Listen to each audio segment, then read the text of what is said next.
ত্রয়োদশ জাতীয় সংসদ নির্বাচনকে সামনে রেখে ক্রীড়াঙ্গন ঘিরে বিভিন্ন পরিকল্পনা সাজিয়েছে রাজনৈতিক দলগুলো। ক্রীড়াকে পেশা এবং জীবিকার মাধ্যম হিসেবে গড়ে তুলতে ক্রীড়া শিক্ষাকে বাধ্যতামূলক করা, জেলায় জেলায় বিকেএসপি তৈরি সহ নানান পরিকল্পনা নিয়েছে বিএনপি।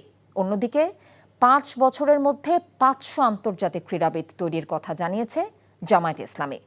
আর পূর্বাচলে ফুটবল স্টেডিয়াম এবং অলিম্পিক পার্ক তৈরি করতে চায় এনসিপি। কুশল ইয়াসেরের রিপোর্ট। দেশে ক্রিকেট, ফুটবল সহ অর্ধশতাধিক ক্রীড়া ফেডারেশন রয়েছে। খেলোয়াড়, কোচ, কর্মকর্তা ও সংগঠকদের আকর্ষণ করতে নানা প্রতিশ্রুতি দিচ্ছে রাজনৈতিক দলগুলো। নির্বাচনী প্রচারে টুর্নামেন্ট আয়োজনেও নজর কেড়েছে। খেলাধুলাকে পেশা হিসাবে প্রতিষ্ঠিত করতে নানা পরিকল্পনা সাজিয়েছে বিএনপি। খেলোয়াড় অন্বেষণে নতুন করে ক্রীড়া বিভাগ চালু করতে চায় তারা। ক্রীড়া হলে পেশা, পরিবার পাবে ভরসা। আমরা খেলাধুলাকে পেশা হিসেবে প্রতিষ্ঠিত করতে চাই। আমরা জাতীয় শিক্ষাক্রমে ৪র্থ শ্রেণী থেকে যে কোনো 5টি ইভেন্টকে বাধ্যতামূলক করতে যাচ্ছি এবং আমাদের নতুন করে স্পোর্টসের নামে আমরা সারা বাংলাদেশ থেকে যারা যারা খুদে প্রতিভাবান খেলোয়াড় রয়েছে তাদেরকে অন্বেষণের মাধ্যমে আমরা ইনশাল্লাহ রাষ্ট্রীয়ভাবে তাদের, সরকারিভাবে তাদের পড়াশোনা এবং খেলাধুলার সকল দায় দায়িত্ব নেওয়া হবে।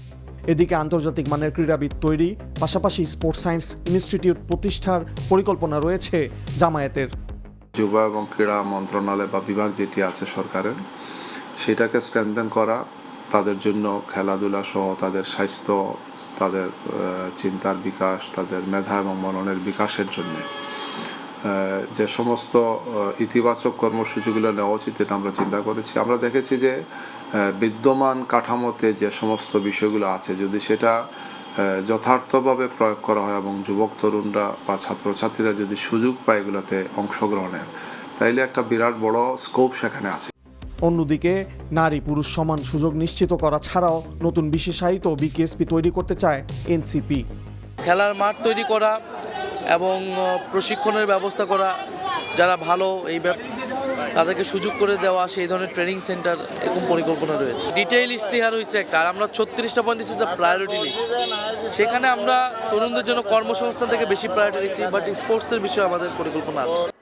নতুন সরকারের জন্য ক্রীড়া অবকাঠামো তৈরি ও উন্নয়ন হবে অন্যতম বড় চ্যালেঞ্জ।